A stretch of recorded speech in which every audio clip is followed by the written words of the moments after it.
Okay, तो हम बात कर रहे हैं ऑप्टिकल इंस्ट्रूमेंट्स की। तो उसमें हमने लास्ट टॉक में पढ़ लिया था एक कंपाउंड माइक्रोस्कोप। आज बात करेंगे हम एस्ट्रोनॉमिकल टेलीस्कोप की। ऑलराइट, तो टेलीस्कोप जो है ये हमारे पास एक ऐसा डिवाइस है। टेलीस्कोप जो है इससे क्या करते हैं, ये हमारे पास एक ऑप्टिकल इंस्ट्रूमेंट है। इंस्ट्रूमेंट बाय विच हम क्या करते हैं, distant objects are seen clearly. Objects are seen clearly, जिससे हम दूर, लाइक अगर हम एस्ट्रोनॉमिकल टेलीस्कोप की बात करेंगे, जो हमारे पास astronomical objects like stars, moon, sun and different planets, different stars उनको अगर हम नेक्ड आई से देखेंगे तो बहुत ही छोटे दिखते हैं। कुछ ऐसे होते हैं जो ऐसे विजिबल भी नहीं होते हैं नेक्ड आई से। तो उन डिस्टेंट ऑब्जेक्ट्स को क्लियरली देखने के लिए हमारे पास होते हैं क्या, astronomical telescopes. Alright, telescope in general and to be used for the heavenly और एस्ट्रोनॉमिकल ऑब्जेक्ट्स, इसको हम एस्ट्रोनॉमिकल टेलीस्कोप बोलते हैं। दूसरा भी हमारे पास होता है, उसको हम बोलते हैं terrestrial telescope. Alright, terrestrial telescope.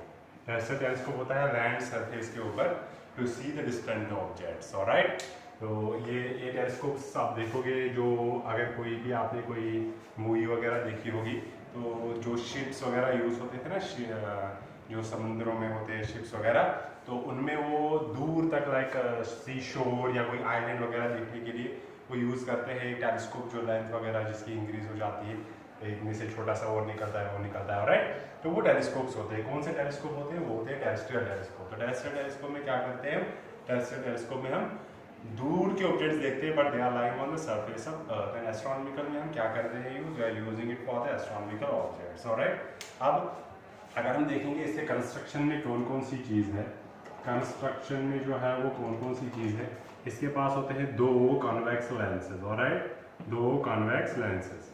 एक है हमारे पास जिसको हम बोलते हैं objective lens. Alright, objective lens. और दूसरी होती है हमारे पास जिसको हम बोलते हैं eyepiece lens. Alright, eyepiece lens. Okay, objective lens में क्या होता है और आईपीस लेंस में क्या होता है। ऑब्जेक्ट दोनों कॉन्वेक्स लेंसेज होते हैं। ऑब्जेक्टिव जो यहाँ पे इसका क्या होता है, लार्जर फोकल लेंथ, ये उसके अपोजिट है, लार्जर फोकल लेंथ। यहाँ पे क्या होती है इसकी, smaller focal length, smaller focal length. Alright, तो मतलब साइज में बड़ा है तो ऑब्वियसली कर्वेचर बड़ा होगा, तो फोकल लेंथ भी जो है वो क्या होगी, बड़ी होगी। ये अपोजिट है किसका, कंपाउंड माइक्रोस्कोप। कंपाउंड माइक्रोस्कोप में उल्टा जैसा सीन था, ये छोटी लेंस ऑब्जेक्टिव थी और बड़ी लेंस जो है वो क्या थी, आईपीस लेंस। ऑलराइट, तो ये दो लेंस होते हैं, they are separated by some distance, जिसको हम बोलते हैं tube length, that's the length of tube of the telescope. Okay, अब यहाँ से हमारे पास कोई ऑब्जेक्ट है इन्फिनिटी पे, जहाँ से हमारे पास पैरेलल रेज आ रही है, एस्ट्रोनॉमिकल ऑब्जेक्ट, और यहाँ पे हमारे पास है ऑब्जर्वर। ऑलराइट, तो ये मान लो ये हमारे पास ऑब्जर्वर है। ओके, तो ये ऑब्जर्वर यहाँ पे देख रहा है, तो हम इसकी वर्किंग देखेंगे, इसकी वर्किंग में क्या होता है। उससे पहले ये जो हमारे पास कुछ टर्म्स है, फोकल लेंथ एफ ओ जो है, ये है फोकल लेंथ किसका, focal length of objective lens, और एफ ई जो है ये हमारे पास क्या, फोकल लेंथ ऑफ आईपीस के फोकल लेंथ जो है ये। ओके, तो अब और एक चीज देखनी है हमने, ये जो एंगल अल्फा है ये सबटेंड कर रहा है ऑब्जेक्ट एट इन्फिनिटी, जो है वो सबटेंड कर रहा है eight the centre, at the optical centre of the objective lens. Alright, तो अल्फा जो है यहाँ पे लिखेंगे हम, ये जो अल्फा है ये है angle subtended by object at C1 centre, that is the centre of optical centre of objective lens. Alright, तो ये हमारे पास अल्फा के बराबर है। अगर आप देखोगे ये दोनों एंगल जो है ये वर्टिकली अपोजिट एंगल्स है, तो ये वाला एंगल भी जो है वो क्या होगा, ये भी होगा हमारे पास अल्फा के बराबर ही। ओके, पीछे मान लो कोई ऑब्जेक्ट है ए बी, तो इसको हम लिखेंगे ये है ए डैश और ये है हमारे पास बी डैश के बराबर। तो हम देखेंगे इस ट्रायंगल में ए डैश बी डैश C1 में एंगल जो है वो किसके बराबर है, अल्फा के बराबर। ऑलराइट, और मान लो ये जो बीटा है, बीटा जो है ये है क्या, it is angle subtended bye, किसकी वजह से, subtended by final image, final image at centre C2, यहाँ आई के ऊपर जो ऑब्जर्वर है उसके ऊपर एंगल सबटेंड कर रहा है, कौन सा एंगल, बीटा एंगल, राइट। अब हमें क्या करना है, इसकी वर्किंग देखनी है। वर्किंग में क्या होता है, हमारे पास सबसे पहले जो काम करती है वो करती है कौन सी वाली लेंस, ऑब्जेक्टिव लेंस। इसके ऊपर लाइट पड़ती है किसी डिस्टेंट ऑब्जेक्ट से जो बहुत ही छोटा होता है, उधर से पैरेलल रेज आते हैं। तो ये क्या करता है, अपोजिट साइड इंफिनिटी से रेज आ रही है तो वो ऑब्वियसली इमेज बन जाती है कहाँ पे, focal point of the objective lens, alright.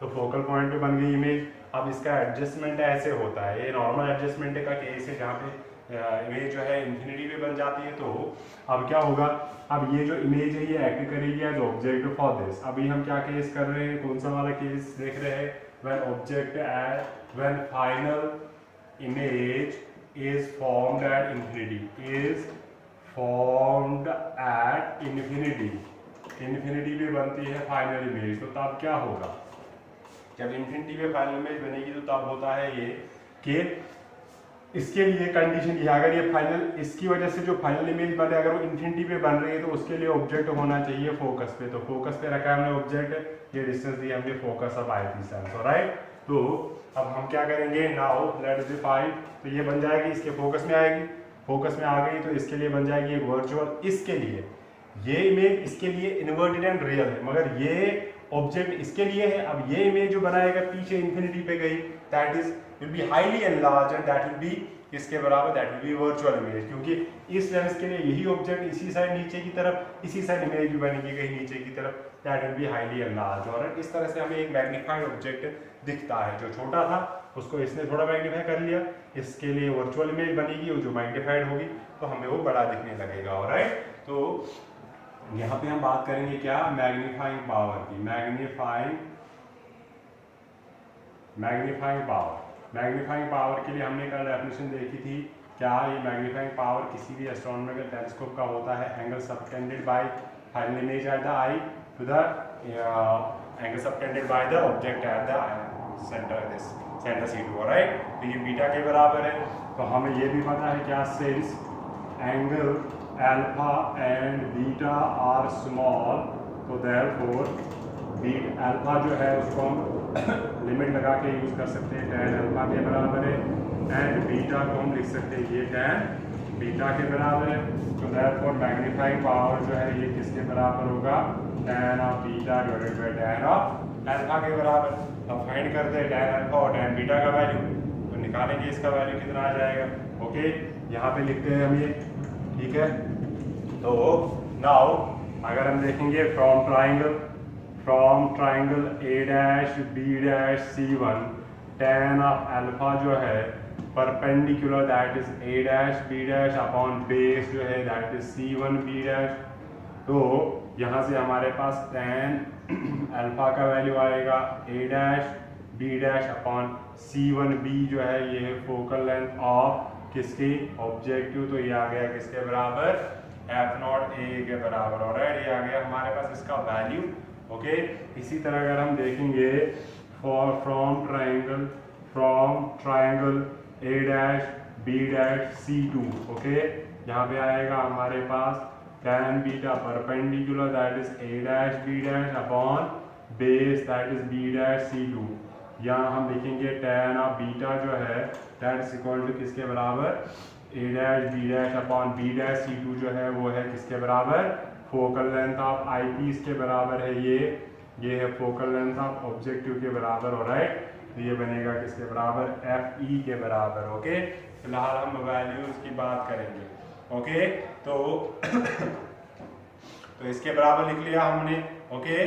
तो अगर आप देखोगे दोनों केसेस में यहाँ पे हम फोकल लेंथ आगे की तरफ मेजर कर रहे हैं तो पॉजिटिव आएगा in the direction of light, यहाँ पे हम अपोजिट डायरेक्शन में मेजर कर रहे हैं तो ये वैल्यू जो है ये क्या आ जाएगा, नेगेटिव आ जाएगा, बिकॉज इसके लिए वर्चुअल इमेज बन रही है तो इंसिडेंटल लाइट के अगेंस्ट हमें मेजरमेंट करना है, तो ये वैल्यू जो है नेगेटिव आ जाएगी। तो therefore we can write that magnifying power जो हमारे पास है, देयरफॉर m का वैल्यू जो है वो किसके बराबर आएगा, that is tan of beta upon tan of alpha, tan beta है A dash B dash upon minus FE, और डिवाइड करेंगे इसको किससे, FO divided by A dash B dash, जो हमने अभी tan अल्फा का वैल्यू फाइंड कर लिया था A dash B dash upon उल्टा करके इसको मल्टीप्लाई करेंगे, ये दोनों टर्म्स इक्वल है तो मैग्नीफाइंग पावर जो है सिंपली किसके बराबर आएगा, focal length of objective to the focal length of eyepiece के बराबर। ऑलराइट, नेगेटिव का मतलब क्या होता है कि फाइनल इमेज जो है वो क्या होगी, इस ऑब्जेक्ट के मुकाबले में फाइनल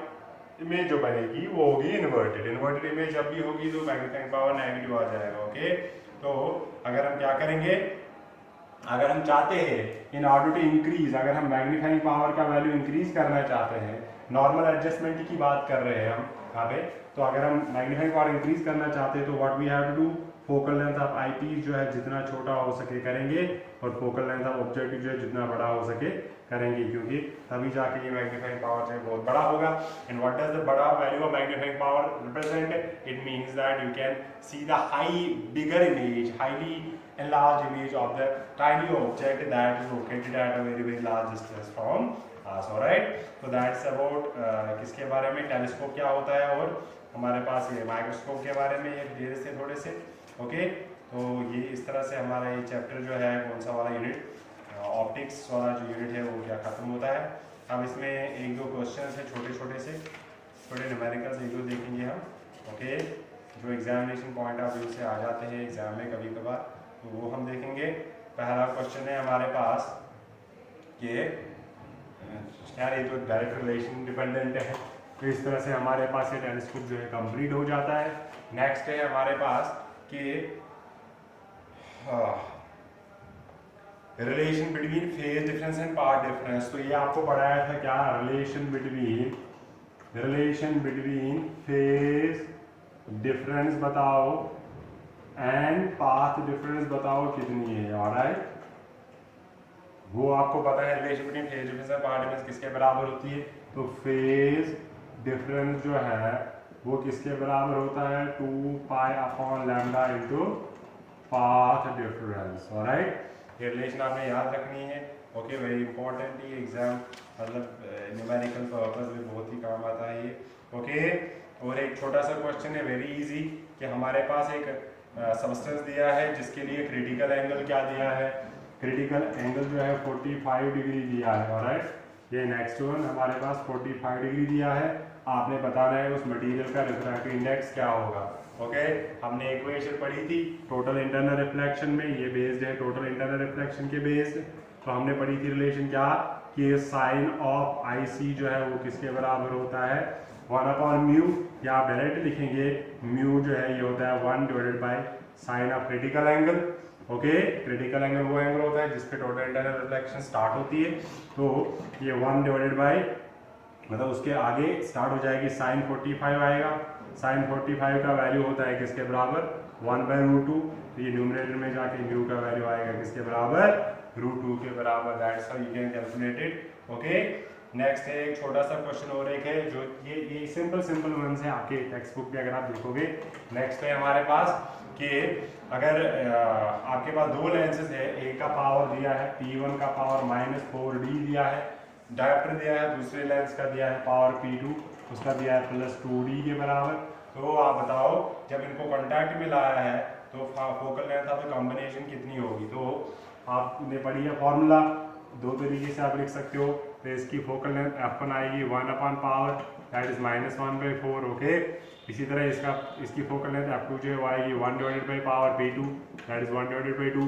तो फाइनल फोकल लेंथ जो है वो किसके बराबर होगी, 1/f इज इक्वल टू किसके बराबर, 1/f1 + 1/f2 के बराबर। तो दैट इज -1/4 + 1/2, तो किसके बराबर आ जाएगा, ये बनेगा ऐसे 2 डिवाइडेड बाई 4, तो ये बनेगा 1/4 के बराबर आएगा ये फोकल लेंथ। तो which implies focal length of the combined lens जो है वो किसके बराबर होगी, 4 मीटर के बराबर। ऑलराइट, ठीक है कि नहीं। तो ये हमें डायोप्टर्स में दिया था, तो फोकल लेंथ जो है वो किसके बराबर आ जाएगी, ये हमारे पास focal length f1 and f2। तो इसको आप सॉरी कैलकुलेशन थोड़ा सा गड़बड़ हो गई। तो ये इसमें 1 डिवाइडेड बाई f1 का वैल्यू जो है -1/4, तो ये ऊपर जाएगा कितना बनेगा, -4 के बराबर। ऑलराइट, तो ये जो फोकल लेंथ है +1/f2, तो ये बनेगा 2 के बराबर, तो 1/f आ गया इसके बराबर। विच इम्प्लाइज 1/f जो है वो आ गया किसके बराबर, -2। उल्टा करेंगे फोकल लेंथ आएगा -1/4 2 तो फोकल लेंथ आएगा 0.5 मीटर में negative sign. What does the negative sign indicate? That this lens will be combined. क्या होगी ये?